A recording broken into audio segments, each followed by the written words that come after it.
अस्सलाम वालेकुम जी, की हाल है? ठीक हो? उम्मीद करने तुसीं सारे ठीक होवोगे। तो अज असी हो गए लेट, सूरज भी निकल आया, रोशनी तुहानू नज़र आ रही है। इसलिए असी पट्ठे अंदर खुरली च पाने शुरू किए हैं, क्योंकि बाहर धुप निकल आई है। अंदर ही पट्ठे पा के तो मझां भी अंदर ही चोवांगे, तो फिर जो पट्ठे खा लैणगियां उदों इन्हां नू पानी डा देवांगे। मझां काहलियां पईयां ने, ज़ाहरी गल मझां नू भुख लगी है।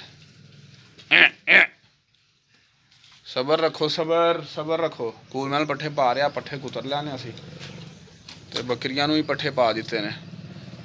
बस हुण मझां नू पा के ते मझां चोवांगे। कूलमैन जी पट्ठे पा रहे ने, टोके अगे पट्ठे वाधू पै ने, ते राजू माशाअल्लाह जुड़िया है। छे ओए राजू, इस टाइम उन्हें नहीं सुननी। कूला कूला गाचा खा रहा तां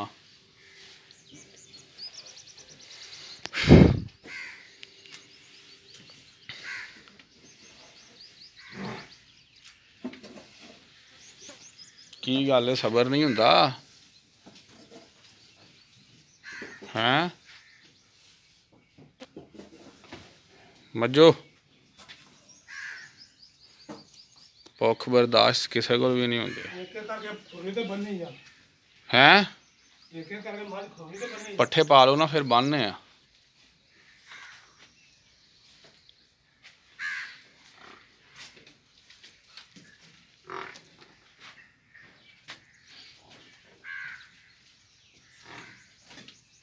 कूलमैन उत्तों दी जाएगा, पट्ठे तो इत्थे पाने इस खाने में।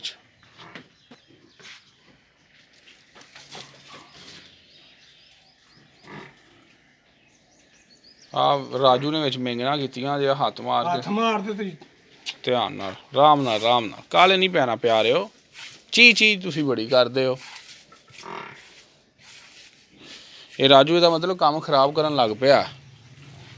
मेंगना वाला काम नहीं ठीक है, क्योंकि इत्थे खुरली चढ़ के बहिंदा तो मेंगना करदा। लो जी, पहले हुण मझां बन्नने आ।